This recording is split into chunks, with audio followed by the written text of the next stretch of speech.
This week on the show, the Bruins are out, the Celtics are about to surprise everybody, and we talk about one of the worst sporting events there is. All that and more coming up. Calling It starts right now.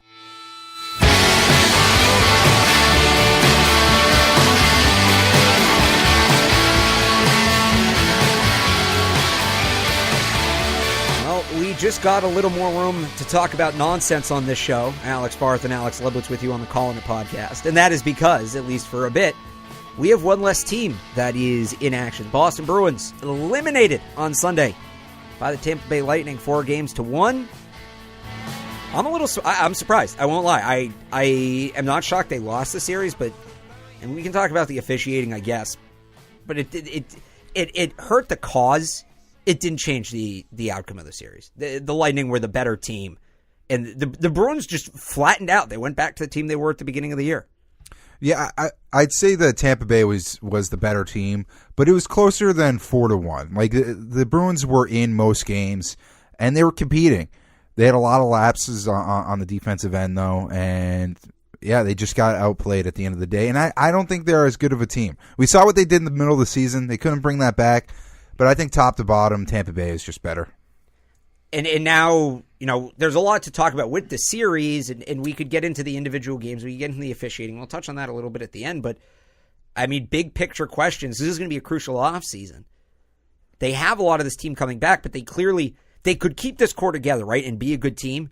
But it feels like they need to make one, if not two, major moves to actually, be a contender now that we've seen them in a 4-game series against Tampa. And I know that at one point they had the highest chance to win the Stanley Cup. Sure, they were a contender, but now we have more information now. We've seen what it's like in the playoffs. And to me, it starts with Brad Marchand. And the licking thing was entertaining. It was funny. I enjoyed it. But he was a distraction to his team. He clearly wasn't a distraction to the Lightning. And he needs to figure out who he wants to be. When he was on in the playoffs between the Toronto series and Tampa, when he was on, it completely changed the game. When he didn't have a good game, the Bruins were nobody. So he's got to figure out right now, who does he want to be? If he wants to still be a pest and a nuisance, that's fine. But he can't do it to the point where it takes him out of the game offensively. Are you suggesting that was the biggest problem? Are you suggesting that he should be traded or No. I just think, look, they shouldn't trade him. He's an outstanding player, but Cassidy, Sweeney, even Bergeron and Chara need to sit down with him and say, you can be a game changer. You can be a difference maker. But if you're doing this bull crap and it's distracting you to the point where you can't put the puck in the net, what does it matter? He needs to. I'm fine with him being a distraction, and I think this is the first time in recent memory that I can remember saying this. He needs to make sure he's distracting the other team and not his own team. Yeah, I think that what he did, the licking stuff, it's funny, over the top, and if you're going to do that, you do have to perform. You put that pressure on yourself. The first time against Toronto was fine because he had a great series. Then he started slumping, and he just went to that, and it just got in the way. Yeah, and I don't know if that's the reason. I just think he didn't come out and perform. And that's what happens when you solidify yourself as an actual, NHL star. Right. That's what he is. He's a guy that the Bruins need to rely on. And instead, he didn't get one shot on goal in Game 5, in which they lost 3-1. So obviously, his head wasn't completely there, or he just wasn't performing.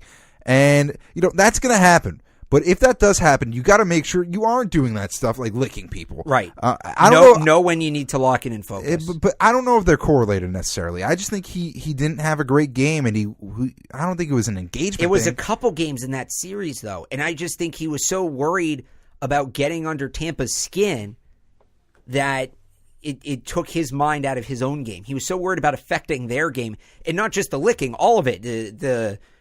Look, it probably should have been called a trip.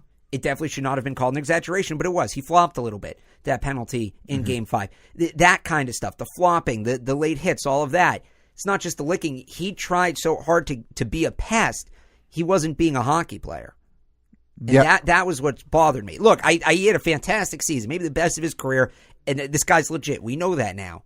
But he's got to start acting like a legitimate scoring threat. He's not a fourth-line pest anymore, and he still has that mentality. And in some ways, I'm conflicted here because I don't want him to lose that mentality because that's part of what makes him such a good player. But he needs to understand that they're counting on him for more, than just getting under the other team's skin. I just think there's a time and place. I don't want him to change. I like the Brad Marchand the way he is. I don't care that he licked people. He probably shouldn't do it. The NHL should have probably stepped in sooner than they did. Who the hell cares? I know who the hell cares, but it is something that you can't just accept that. That's really bad publicity for the NHL. That said, I want him to continue being that type of guy, licking aside, because that's the type of player he is. I do too, but not if it means he gets no shots off in the biggest game. But of the year. I think you're making a leap by correlating the two things. Again, I'll go back to this previous point. There's a time and a place to do that type of stuff. When you're down in the series 2-1 and the game's not going your way, you don't do it then, because guess what? You don't have the momentum then. When you do try to get into another team's head, another player's head, is when you're on top and you're playing really well and you're dominating the series. You try to keep them down. It was just a strategic error by a guy who has, made himself kind of noticed or has made a living, not a living, but someone who has a habit of being a pest. That's just not the time to do it. There's a way to go about it, a way not to go about it. He didn't go about it in the right way. I don't think that has anything to do with the fact that he didn't really show up in game 5 or game 4. And I don't think he's the only guy to blame for what happened to game 5 or game 4. The first line played very well. 2 through 4? I don't know. I think Tuukka was pretty good. I don't think he's to blame. So I don't know. I think by just focusing in on Brad Marchand, I don't think that really encapsulates what really happened. Well, no, I was just starting there. I want to talk about some other players, too, and you brought up Tuukka. This was an interesting playoffs for him because I thought he played pretty well. I do. For the most part, I thought he lived up to expectations. Unfortunately, he went up against Andrei Vasilevsky, who was just amazing in that series. And nobody talked about it because everybody was talking about the officials and about the licking and about the lack of production from the bottom of the roster. But Tuukka, even though he lost the series, I feel like if he plays like that, the Bruins win most series. But they needed shutouts from him on nights that just wasn't going to happen because the offense wasn't there to support him. Yeah, I don't think you can be upset with how Tuukka played. He performed very well. He answered the call. And that series loss is not on him. There were a lot of holes in that defense. That power play goal to give Tampa Bay the lead in Game 5, I feel like it could have been a little bit smoother than it was, led to Tampa eventually winning that game. But Tuukka made plays. He made a lot of really nice plays. And early on in the playoffs, you did see him kind of struggle a little bit at times, but he pulled together. He played how you need your goalie to play if you want to win in the playoffs. You can't blame him for anything in that series. All right, so the top line was great. Tuukka was pretty good. After that, it got ugly. Who were you most disappointed with in terms of the bottom 9 forwards? Bottom 9 forwards. I don't know. It's because they got nothing from that group. I look at Rick Nash. Well, that's who everyone's pointing the finger at right now. Yeah. And yeah, Rick Nash is someone who in round 1 he played very well. He had that tip in against the Maple Leafs, and he had a couple goals in that first series, and he was a really big factor, a veteran guy who was an addition, and he wasn't a liability at all, and you were looking at him in that first series being like, wow, that Rangers trade, that really was a great deal for the Bruins. This last round he kind of ruined that, and he didn't play all that well. His plus minus shows that, and really the entire second line kind of showed that. So Rick Nash is definitely one of the people who you look at. I think Chara, he showed his age at times. He did. He got beat a lot. So there are a few guys. I think it was a collective, just poor effort from those bottom 3 lines. How about somebody who wasn't on the ice? I'm a little surprised that Ryan Donato did not get as much time in the playoffs as he did. I just think by the time he got in there, he had to catch up to the pace of things, and he just wasn't ready. I would have liked to see them play more in the Toronto series because they needed him against Tampa, and he was still playing catch-up at that point. So that surprised me a little bit. That's something that will get talked about a lot. Real quick, because we're up against it here on this segment, what's your one move for the offseason? One thing you want to see them do? Obviously, there's a couple things they need to do, but one move that you think would be prudent. I just think they need to add depth through lines 2 through 4. What they have right now obviously isn't cutting it. So do you think they should break up the Marchand, Bergeron, Pasternak line, maybe move Pasternak down? No, because people have talked about that. I don't know. I don't think so. I think that line really produced. Yeah. You got to keep them together. You need Can't to break that up. You need to add depth because if you add depth, you keep that production from the top line, and you still have enough pieces on that team to have some consistency through lines 1 through 4. Yeah. I don't want to see them break up that top line. I think after seeing what they did in round 1, it's hard to want to see that. You just can't. I'll say defensively, I think it's time, unfortunately, to move on from Torrey Krug. He's been a great player here, fan favorite. You're going to have to pick, yeah. I feel like if they can get his money off the books, that would help. And they do need to somehow restructure this defensive core. They're going to have Carlo coming back, McAvoy, Grzelcyk. I think, they got a guy like Jurovac and Ninen, their draft pick last year. They got a couple other guys in Providence or playing in junior leagues that may be ready. You need to start looking at what this defensive core is going to look like post-Chara. And we know it's going to be McAvoy. We know it's going to be Carlo. We know it's going to be Grzelcyk. We don't really know beyond that. And I don't think Torrey Krug's a part of it. So I'd rather get his money off the books sooner than later. They can bring up some of those young defensemen, get them ready, and then, like you said, use that money to find another goal scorer to play with David Krejci on that second line, or play with Backes on the third line, et cetera, et cetera. So it's going to be a very interesting offseason. Expectations are high now. Remember where we were at the beginning of the year. We totally wrote this team off, but expectations are high. It's going to be an intense offseason. Of course, we'll have your coverage throughout it.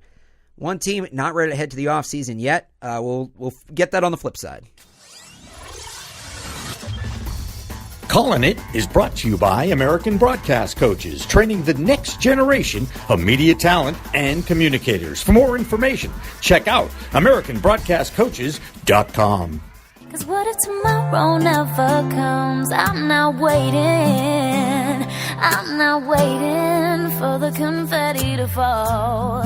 Did I really end that last segment by saying flip side? Catch you on the flip side. I think you did. That is, by the way, Tori Kelly, her song Confetti, we thought would be appropriate to use here. Yeah, I think it got to the confetti part a little bit too quick. Isn't there little bit. Isn't there some music before that? Well, we figured we'd drop the confetti a little early here on the show. Celtics, if you missed the game, what was that? It was Saturday, right? Saturday night. Saturday. Oh, boy. This series has just been a lot of fun. Oh, I love it. You know what? I hate Philadelphia and everything that city stands for besides the freedom. And I mean, of course. And I just love when Philadelphia sports fans are upset. It's nice seeing them put in their place. Yeah. For the record, we're recording the show Monday afternoon, so Game 4 has not happened yet. For all we know, by the time you're listening to this, the Celtics have moved on already. So we'll talk a little bit about that, about the possibility. We'll say possibility, knock on wood, of them moving on. But what's happened so far? My big takeaway from this series, and there's a lot of takeaways from this series, so I didn't even ask you before we started because I don't think we're going to have the same one because there's so many angles you can go here. Is Ben Simmons getting exposed? Is Ben Simmons a bust? Because, my God, you have the 1 point in Game 2. People are understating that dunk he missed in Game 3, and he's lucky about the confetti because the confetti kind of erased this. He throws that down. Sixers have the lead. Building erupts. They got the crowd behind him. Ball game. That dunk goes down. He had nobody in his way, and he just spiked it off the back of the rim. So, had a bad Game 2, choked in a big moment in Game 3, and then all the turnovers after. He's basically a taller version of Rajon Rondo who's not good in the playoffs. No, you laugh. I'm serious. He can't shoot. Look, he's a very good passer. He can go to the basket. He doesn't pass out open layups, though. He can't shoot, and he doesn't have Rondo's playoff gene, clearly. And I'm seeing, look, this is the first time we're seeing the Sixers in the playoffs for what could be, a 10, 15-year run. But are they going to be, and based off what I've seen this year, are they going to be a team like the Raptors where they just kind of get in every year, maybe win around and then get embarrassed? And Ben Simmons would be a big part of that. Embiid's been good. But I don't think you need to stop Joel Embiid to beat the Sixers. That's what I've learned in this series. I think a lot of NBA fanboys have kind of jumped the gun with this Sixers team. They have a lot of really great young players. Not even this team, just Ben Simmons. Fine if they want to get excited about the team. but Ben Simmons might suck. Ben Simmons as well, you could say. I think Ben Simmons is a tremendous talent. I think he will be a star in the NBA. From what I've seen this year, I think he has all the skill sets you need to become that guy, with the exception of being a good shooter. But as we've seen, you can develop a shot. I think the team as a whole, outside of Joel Embiid, right now there's no one who can take over. Ben Simmons did show us that. And so that is one takeaway I'd agree with you. He's not a guy who can really take over a game and be the clutch player, and neither is Joel Embiid for that matter. He was 10 for 26 in Game 3. I've been impressed with Embiid. I've been impressed. He's great, but the he Celtics doesn't have the help, though. You still need the help to take over. And that's what it is. Right. And Ben Simmons evidently is not that guy. Markelle Fultz has not played 1 minute. He hasn't played a minute. You have Sarge. Meanwhile, how's Jason Tatum played? Unbelievably, yeah. Jason Tatum's playing better than Ben Simmons and Markelle Fultz combined. I mean, it's just so is Terry Rozier and Al Horford. So is Aaron Baines. Didn't Gershon get a couple of minutes in Game Semi 1? Ojeleye, That would qualify him. Shane Larkin. What's your big takeaway from the series? My big takeaway is Al Horford is extremely valuable. That's one. There's not one main takeaway. The one thing that I was really impressed with in Game 3 specifically, and which is not getting talked about at all. There's Al Horford making plays at the end of the game, and those individual plays are being talked about, and what he did on the offensive end specifically is being talked about. But the job that he did on Joel Embiid was phenomenal. He was all over him, and I think that's the most underplayed storyline from that game. Al Horford was the best player on the floor if you count both sides. So that's one of my biggest takeaways. The fact that this guy who's a max contract player who has been labeled Average Al was probably the biggest factor in that win for the Celtics, if you ask me. And I mean, just overall in the series, the Celtics have a bunch of guys who can make plays. Yeah. And Ben Simmons, we just mentioned it. He hasn't proven to be that guy yet. Make play. You saw turnover after turnover. One quick thing on Al Horford. This is maybe the people who defended Average Al, who went against the name Average Al. A big part of their claim was he's saving himself for the playoffs. He doesn't want to wear himself out. It's what he did last season. He wants to be good to go in the playoffs. That claim has a lot of validity to it now, because I think that may be what some of this is. He was trying to make sure he was ready for this moment, and he clearly was. And just the ways him and Rozier, I mean, those Sixers turnovers in Game 3. The Sixers have a problem right now, and this may be the coaching. It may be because they're young. There's an old, I don't know if if it would be a saying or a proverb or whatever the term would be, but being chased by, let's say, like a lion or a tiger, the last thing you want to do is look over your shoulder, because it slows you down and it allows what's ever chasing you to catch up with you. The Sixers have spent this entire series looking over their shoulder. Right, you could tell it. Once they hit that 23-point lead, the Celtics went on like a 6-0 run, and the Sixers just turned and looked the other way. That is completely what they were over. Literally, one of Ben Simmons' turnovers was because he was like physically looking over his shoulder. So I would say Philly's got a big problem rubbernecking in this series. And then one real quick here, because I do want to get to the Cavs stuff a little bit. You see the difference in coaching too. And exactly what Brad Stevens has meant. And I'm blanking on his first name. Brett Brown. The Mana.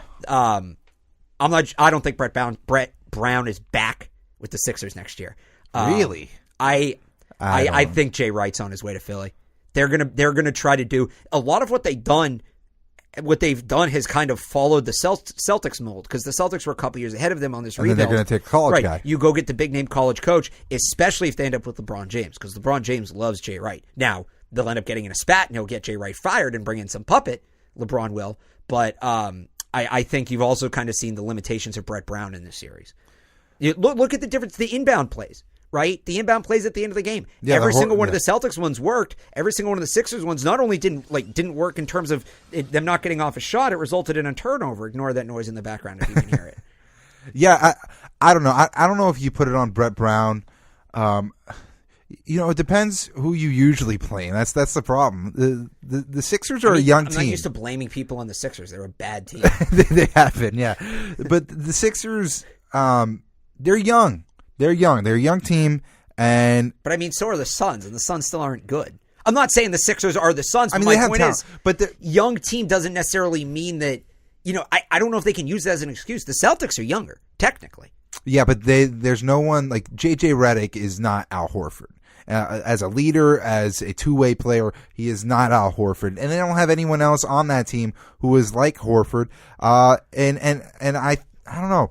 I just think that Ainge has drafted specific types of players, and I think Joel Embiid falls into that category, the type of player that, like someone who's engaged, who gives it his all. I think Embiid is that guy. I think Simmons is to an extent, but he played at LSU. He's never really faced adversity on the court. When he had that 1-point game, he said after he refused to give the Celtics any credit. He just said, "I didn't have a good game," and that to me, he was ducking respect. Well, I don't like the guy at all. I think he's kind of trying to duck the spotlight. He doesn't want to say that the Celtics guarded him well because he doesn't want to hurt his shoe sales. Well, yeah, he plays cocky. He plays this cocky, arrogant guy, and then you hit a wall.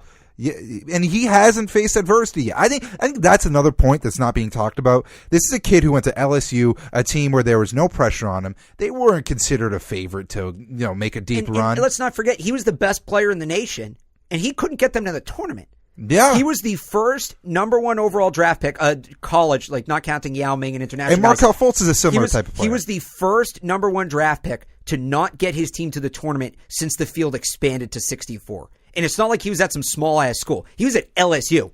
It's not Kentucky, but that's a powerhouse. Yeah. If LSU is the best player in the nation, they should make the tournament. And I felt like people really underlooked that when he was drafted. Yeah, no, I agree. I think it was discussed, and I think that was discussed with Markelle Fultz too. Yeah. Do these guys have that thing in their DNA? We know Rozier does. They went on a run. We know Smart does. He was the number 1 player at Oklahoma State. Tatum was on Duke, and all these guys were unbelievable players in college. I mean, look at these, and I think there's something to be said for this, especially not as much in football, but in basketball. Look at the schools the Celtics make a choice from: Florida, Duke, Louisville, Oklahoma State. Not the same as the top 3, but still an impressive program. Philly's got guys from Washington, LSU, and then who's their Embiid, Kansas, fine, and then their 4th best player, Sarge, who didn't even play college ball. Yeah. So I think there is something to be said for that. I know we're in the middle of a point, but I do want to get to the Cavs real quick, and we are kind of supposed to be a short segment because we didn't know what the outcome was going to be, but. Let's say Celtics wrap it up, if not tonight, and I think the Sixers are gassed at this point. They're done. Emotionally. I think they're cooked. It might take 5 games, and Toronto just looks like a bug on a windshield. Talk about embarrassment. Give me a quick 30 seconds thought on a Celtics-Cavs series. It's going to be a good series. I think it's going to be tighter than people anticipate. The Celtics team is playing very well, and we've seen it. There's really not much surrounding LeBron James. Will they be able to limit LeBron James? Not a ton. But will they pick their spots and make these games close games? Absolutely. It will be a closer series. Even if they lose in 5 or 6 games, it will be close. One more thing. Antetokounmpo round 1, Simmons round 2. It's a good lead up to go against LeBron. I think having to guard Giannis really helped them with dealing with Ben Simmons. Just my 2 cents on a potential Celtics-Cavs series. Celtics would be, if they make the conference finals, I think the 4th best team of the Final 4. You'd have Houston, Golden State, supposedly. I'm guessing here again, but Houston, Golden State, Cleveland, and the Celtics, not in any order, but I think the Celtics are the 4th team. That being said, based on matchups, and against Houston and Golden State this year, Celtics are 2-2. If they can get by Cleveland, which I don't know what they can do. I think it's a close 6-7 game series. It's a possibility, which we haven't said in the past. If they get by Cleveland, I think they have a better chance of beating Houston or Golden State than beating Cleveland, if that makes sense. I think if they get to the finals, it's in play. I'm not going to say a title's in play until they beat. And look, people are going to say to me, so basically they can't win a championship until they're in the championship. That's not what I'm saying. What I'm saying is this is the toughest obstacle they have to pass. The toughest obstacle they have to pass is not in the finals. Not take anything away from the Rockets or the Warriors. But 9 times out of 10, especially in the playoffs in basketball, the best player on the floor wins. LeBron's the best player in the league. Harden's very good. Durant's very good. But those guys aren't LeBron. If the Celtics can beat LeBron, they should be able to beat Harden or Durant. But they got to get there first. And that I don't know about. Yeah, I mean, I hear you. I think this is the first time, just one last point. I know we got to go to the last segment. This is the first time in a while that the Celtics have, in my opinion, been legitimately competitive or will be legitimately competitive with the Cavaliers. Way more so than last year. There's a legitimate shot, and it's not a shoo-in. And this is a game that could go 6-7 games. And this is even a game, rather a series. And this is even a series where the Celtics could win. We could see them if they go on a run and carry over what they did round 2. Watch out. This is a team that's playing really well, and that's without Kyrie or Hayward. If the Celtics lose Monday and win Game 5 at home, do they drop confetti? No, that's for championships. If you put up a banner for it, conference championship, I'm fine with confetti. If you wouldn't put up a banner, you don't drop confetti. All right. Speaking of confetti, useless pomp and circumstance. We'll discuss that on the other side. Callin' It is brought to you by American Broadcast Coaches, training the next generation of media talent and communicators. For more information, check out AmericanBroadcastCoaches.com.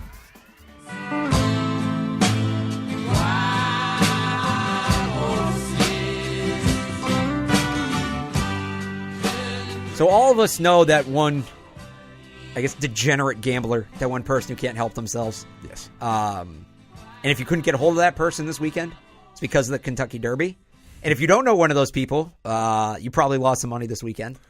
Yeah, and if you haven't heard back from that person, they probably lost a lot of money this weekend. Probably fled the country and are running from their bookie. All right, so the Kentucky Derby was this weekend.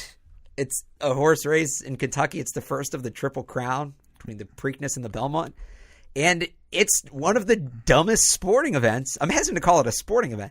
It's one of the dumbest events that really, and it's been around so long. I think this was the 144th or something. Yeah, I think so. So I think at this point it's just kind of tradition. But first of all, the horses are not athletes. Can we put that nonsense to bed? They're physical specimens. Yeah, they're not. Sure. No, they're not. That's a people jockeys trait. are more athletes than they are. No, they're not. More so than the horses. The horses don't know what's going on. A 4 foot 11, 100-pound man is not an athlete. Look, I don't want to turn this into an animal rights thing. If you think horse racing is an animal rights violation, you have every right to do that. Look, the horses don't know it. The horse doesn't know it won the Kentucky Derby. The horse has no idea what's going on. No, not at all. Like, a couple years ago, one of the horses was nominated for Athlete of the Year at the ESPYs.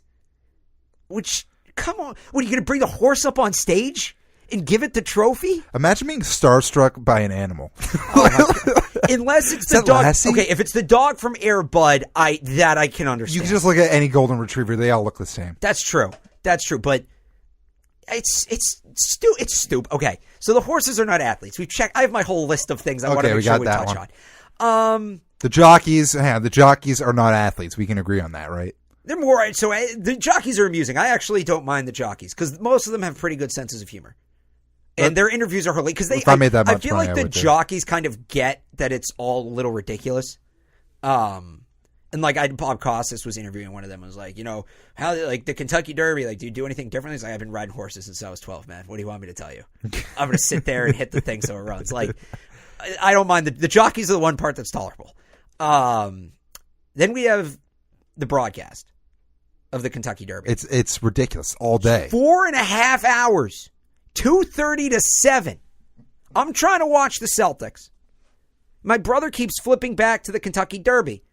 How would people rather watch horses run in a circle for 2 minutes than human beings? And I can't believe I have to make that distinction. Human beings play playoff basketball. Look, if the race itself for 2 minutes, fine. I'll flip over for 2 minutes at 6 o'clock and watch it. Whatever.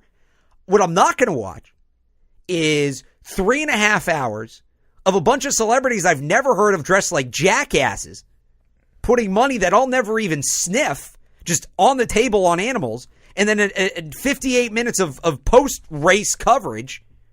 Interview. My favorite Twitter thing every year, somebody tweets, once again, the horse declined to comment.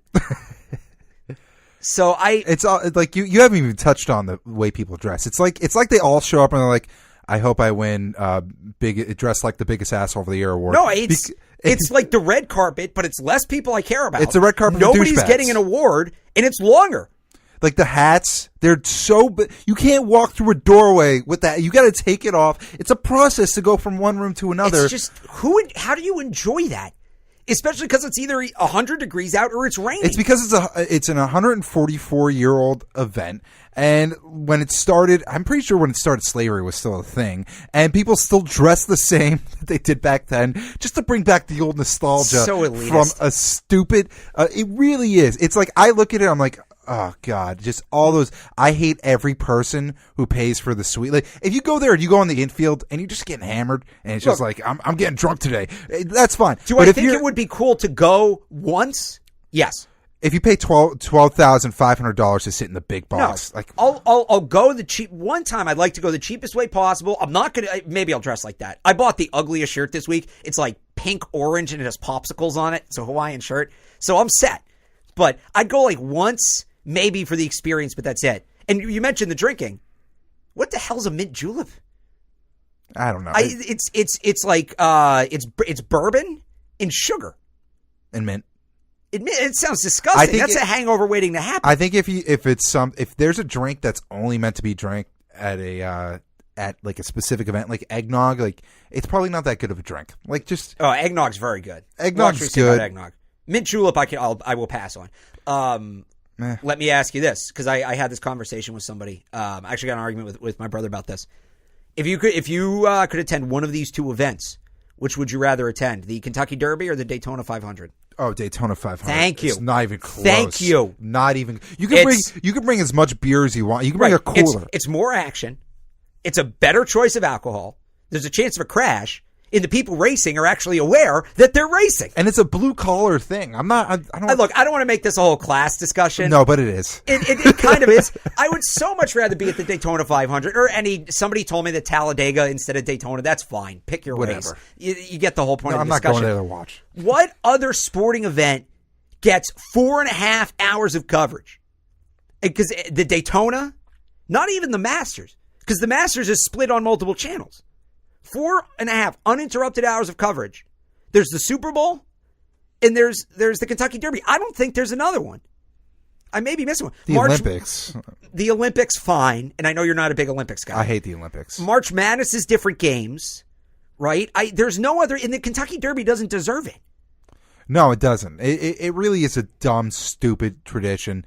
I don't get it. I do want to go once. I do like right. I would want to experience it once. I want to go, but I want to go show up in like sweatpants and a white t-shirt. Yeah. Like I want to look like a slob just to show those people up. I want to go dressed like I'm at the Daytona 500 to the Kentucky Derby, and then go dressed like I'm at the Kentucky Derby to the Daytona 500. That's a good idea. But what I don't get is even the reporters. What's with all the cars? I thought these were horses.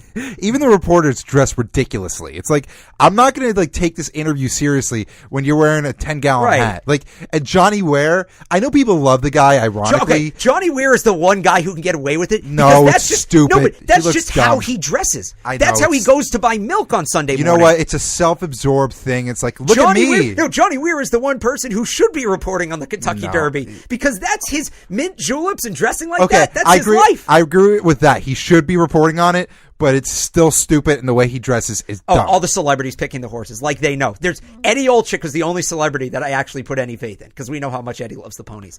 We got a couple more things we want to touch on here before we wrap up. Speaking of old traditions, Red Sox-Yankees renew their rivalry this week, Tuesday to Thursday. That's in the Bronx. I'm excited. How can you not be after what happened last time?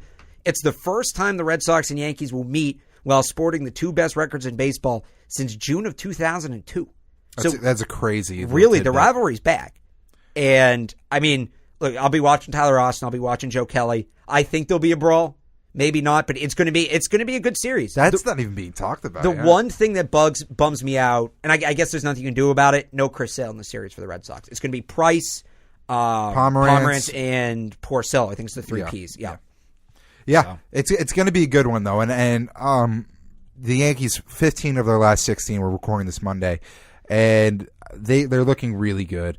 I'm hoping like it would be a huge momentum shift for the Red Sox because although they just back on track, although they just had won 3 of 4, they haven't been looking quite as sharp as they were originally. The offense looked good. They put up, I think it was 5, 6, and 6 in those 3 wins. I mean, it's Mookie Betts. Most of it's Mookie Betts, and it sounds like he'll play. I know he had the injury in Texas, but Cora said he expects him to play, and I don't expect if Mookie doesn't play in the series, he's going to get some heat. I mean, that would be a Tuukka Rask-esque move. No, I think he'll play. But what I'm looking for is the starting pitching. Pomerantz is someone who's been giving up, as he usually does, or at least 2 years ago he was doing this a lot. Didn't do it as much last year, obviously. Gives up 3 runs in the first inning, then settles down.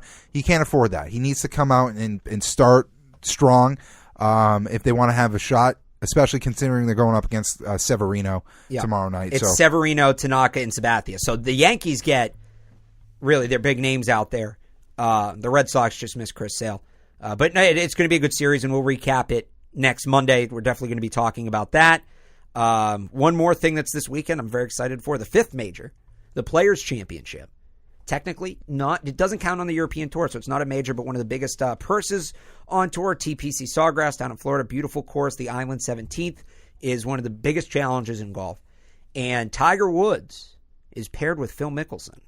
Now, I won't lie, I saw that, and at first I was happy. Then I got a little concerned because after all the Tiger hype building up to the Masters, golf's kind of bottomed out after Tiger did. And it's normally a quiet period for golf between the Masters and the Players, and that's fine. But I wonder if there's some golf fatigue now. And people were so locked in on Tiger for that, let's call it a month, 2-month stretch, that now they need a break from it. And if this is the PGA kind of desperately trying to get fans back in by pairing Tiger with Phil. That's what I'm kind of worried about, is the PGA's going into a scramble mode, trying to force the attention back on Tiger, which you want it to happen naturally. I mean, does it really matter, though? Because what it really comes down to is him playing well. Like, if he plays well, who cares? And if he doesn't, it doesn't matter who he's paired with.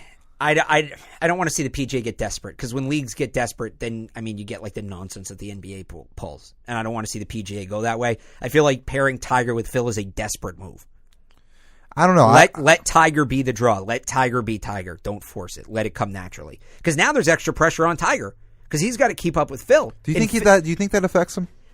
I mean, I don't know, and ignore the sound in the background. Sorry about that. I don't know that it affects him in terms of, I'm playing with Phil Mickelson, like I got to be good. But there is something to be said. Look, I played this weekend for the first time. I played like crap. My brother played really well, and it sucks as the other. Now, I'm not Tiger Woods, obviously. It shouldn't be that comparison, but there is something to be said for if you're playing with somebody who's playing really well and you're not, it wears on you. Phil's been playing excellent as of late. So is Tiger going to feel like he has to keep up with Phil? Or maybe it motivates him. Maybe. Look, and that's the old Tiger, it would. So we'll see. But Players' Championship this weekend. So we got Red Sox, Yankees Tuesday through Thursday. We got the Players Thursday through Sunday. And then Sunday will either be Game 7 against Philly, which, my God, or Game 1 against Cleveland or Toronto. But nice. We've had a night. Look, I know it's early to mid-spring is always a strong time for sports, but it feels like this year especially has been kind to Boston. Oh, if you have 3 teams playing in May, it's a good year. In shape. So, and maybe for the AAFL is announcing the American Alliance of Football League. Something is announcing a couple more teams this week. So that's a spring league. We'll see. Once I start bringing that up, hang on. I brought up the AAFL and the XFL in this show. No, that was off air. I talked about the XFL. You did, yeah. Well, now I did. I brought up those 2 things without bringing up the NFL. But next week, Eastern Conference Finals talk. Recap the Players. Recap Red Sox, Yankees.